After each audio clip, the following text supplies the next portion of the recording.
Bismillahirrahmanirrahim. Dalam surah Al-Ahzab ayat 21 dijelaskan bahwa sesungguhnya telah ada pada diri Rasulullah itu suri tauladan yang baik bagimu, yaitu bagi orang yang mengharap rahmat Allah dan kedatangan hari kiamat, dan dia banyak menyebut Allah.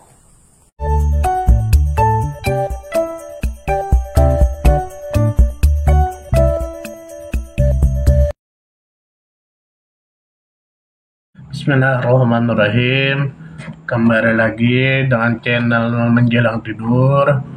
Di sini kita akan mengetahui sejarah ringkas lagi tentang Nabi Muhammad SAW, karena kita tidak mungkin cinta kepada beliau kecuali kita tahu siapa itu beliau. Di sini kita akan melanjutkan apa yang kita ketahui dari sebelumnya. Di sini kita akan melanjutkan yang berjudul pelayaran atau perjalanan Nabi yang kedua kalinya menuju negeri Syam, menurut buku Kholasah Nurul Yakin karangan Al-Ustadz Umar Abdul Jabbar. Bismillahirrahmanirrahim. Ketika berumur 25 tahun, Nabi Muhammad SAW bepergian kedua kalinya menuju negeri Syam, membawa barang dagangan milik Sayyidah Khadijah. Sayyidah Khadijah seorang perempuan yang mulia. Beliau banyak mempunyai harta, dan beliau mengupah laki-laki untuk menjalankan hartanya. Sayyidah Khadijah memilih Nabi untuk pekerjaan tersebut, untuk pergi ke negeri Syam untuk berdagang, karena Sayyidah Khadijah pernah mendengar berita tentang kebenaran Nabi Muhammad SAW, yang mana Nabi Muhammad itu terkenal dengan amanahnya, terkenal dengan akhlaknya beliau yang mulia. Maka karena itu Sayyidah Khadijah memilih Nabi Muhammad untuk mendagangkan barang dagangannya ke negeri Syam. Lalu ada pelayan Sayyidah Khadijah yang menemani Nabi selama perjalanan yang bernama Maisarah. Ingat, Maisarah ini adalah laki-laki, bukan perempuan. Walaupun namanya Maisarah, tapi itu adalah laki-laki, sama seperti Hamzah. Hamzah itu laki-laki, bukan perempuan. Seperti juga Maisarah. Maisarah di sini laki-laki, bukan perempuan. Ada pelayan Sayyidah Khadijah bernama Maisarah, laki-laki, bukan perempuan, yang ikut bersama Nabi untuk berdagang ke negeri Syam dengan membawa keuntungan yang besar. Lalu setelah berdagang, mereka kembali ke Makkah untuk membawa keuntungan yang besar hasil dari dagangan itu. Setelah kembali 2 bulan kemudian dari perjalanan Nabi, kembalinya Nabi dari negeri Syam, lalu Nabi menikahlah dengan Sayyidah Khadijah, yang mana Sayyidah Khadijah yang meminang Nabi. Di waktu itu Sayyidah Khadijah berumur 40 tahun. Sedangkan Nabi berumur 25 tahun. Jadi setelah pulang dari perjalanan dagang 2 bulan kemudian, Sayyidah Khadijah meminang Nabi Muhammad. Lalu terjadilah pernikahan. Sebelum Sayyidah Khadijah menikah dengan Nabi, Sayyidah Khadijah pernah menikah dengan laki-laki lain yang bernama Abi Halah. yang mana Abi Halah ini sudah meninggal dunia dan melahirkan seorang anak laki-laki yang bernama Halah. Ada pendapat yang mengatakan Hindun.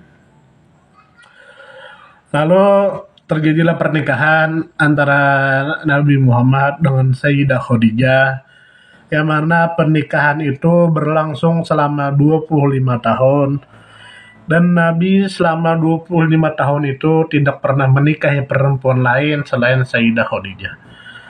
Artinya hanya Sayyidah Khadijah yang menjadi istri Nabi sampai Sayyidah Khadijah wafat. Lalu setelah Nabi ketika Nabi Sayyidah Khadijah wafat, kita masuk bab selanjutnya. Ini ada sebuah kejadian ketika Nabi Muhammad berumur 35 tahun. Waktu Nabi Muhammad berumur 35 tahun, ketika itu kaum Quraisy meruntuhkan Ka'bah untuk merenovasi atau memperbaiki bangunannya. Nabi Muhammad SAW menolong mereka dalam mendirikan Ka'bah atau merenovasi Ka'bah, dan Nabi Muhammad mengangkat batu-batu bersama pemuka Quraisy dan bersama pamannya yang bernama Sayyidina Abbas beserta beliau. Kaum Quraisy ketika itu berselisih, berbeda pendapat, berbeda pikiran tentang siapa yang harus menaruhkan Hajar Aswad ke tempatnya.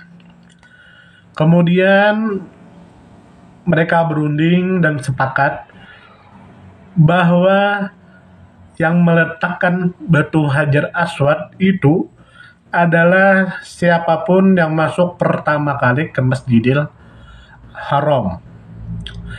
Maka beberapa waktu berlalu, mereka menunggu siapa orang pertama yang memasuki Masjidil Haram. Ternyata orang pertama yang memasuki Masjidil Haram adalah Nabi Muhammad. Lalu kaum Quraisy ketika melihat Nabi Muhammad yang pertama kali masuk ke Masjidil Haram, mereka bergembira dan mereka berkata, "Kami senang kepada orang kepercayaan ini, yaitu Nabi Muhammad." Maka Nabi Muhammad meletakkan batu itu di atas kain selendang, dan beliau meminta dari tiap-tiap ketua Quraisy supaya masing-masing dari mereka memegang ujung selendang itu. Kemudian Nabi menyuruh mereka mengangkat batu tadi. Tatkala mereka sampai di tempatnya, Rasulullah mengambil batu itu dengan tangan beliau sendiri dan meletakkan di tempatnya dengan tangan beliau sendiri. Dengan begini, hilanglah perselisihan atau perdebatan dalam penetapan urusan itu, yaitu meletakkan batu Hajar Aswad. Serta kaum Quraisy merasa takjub dan heran dengan kecerdasan Nabi Muhammad Sallallahu Alaihi Wasallam.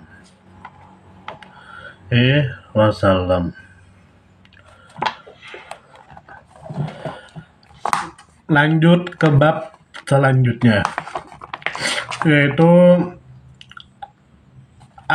kehidupan Nabi Muhammad.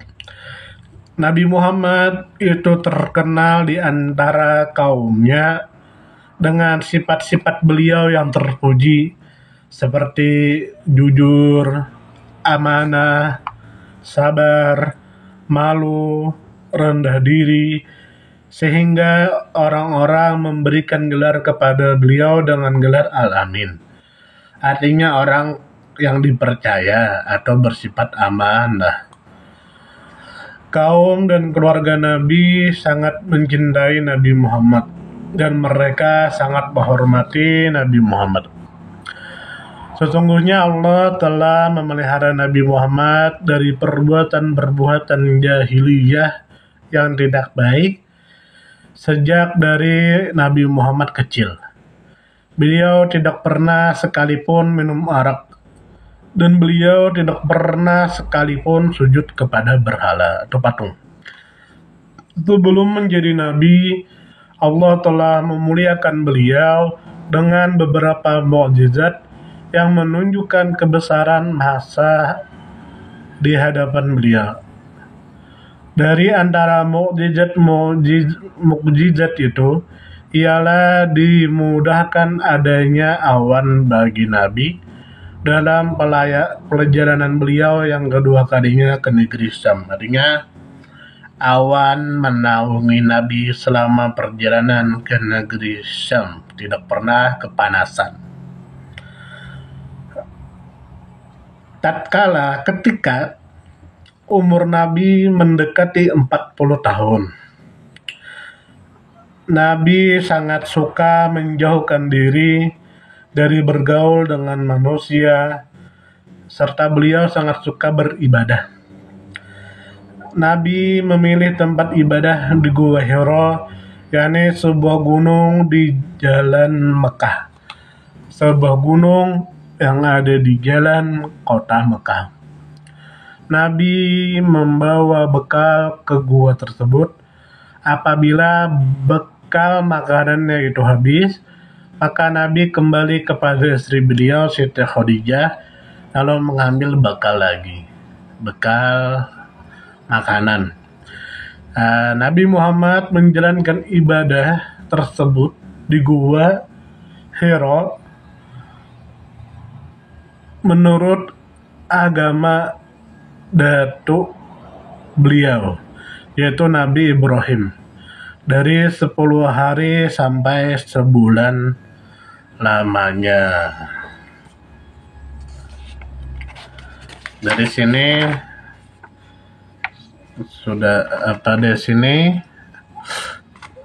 kita cukup. Nanti kita lanjut ke bab selanjutnya, yaitu permulaan turunnya wahyu. Dari sini kita sudah mengetahui masa kecil Nabi sampai Nabi ingin diangkat menjadi Nabi. Sebelum Nabi diangkat menjadi Nabi, sampai beliau menikah, sampai beliau beribadah di Gua Hira. Sampai sini. Assalamualaikum warahmatullahi wabarakatuh. Semoga dengan ini bisa diambil manfaat untuk kita, sehingga kita lebih mengenal siapa Nabi kita. Ketika kita mengenal siapa Nabi kita, kita bisa mencintai beliau, sehingga tidak ada keraguan lagi di hati kita. Memang banyak referensi buku tentang mengenal Nabi Muhammad, tapi kita memilih yang mana yang lebih ringkas. Dari sini kita mengambil buku ini. Semoga dengan buku ini bisa kita mengambil manfaat. Sampai sini, selamat malam.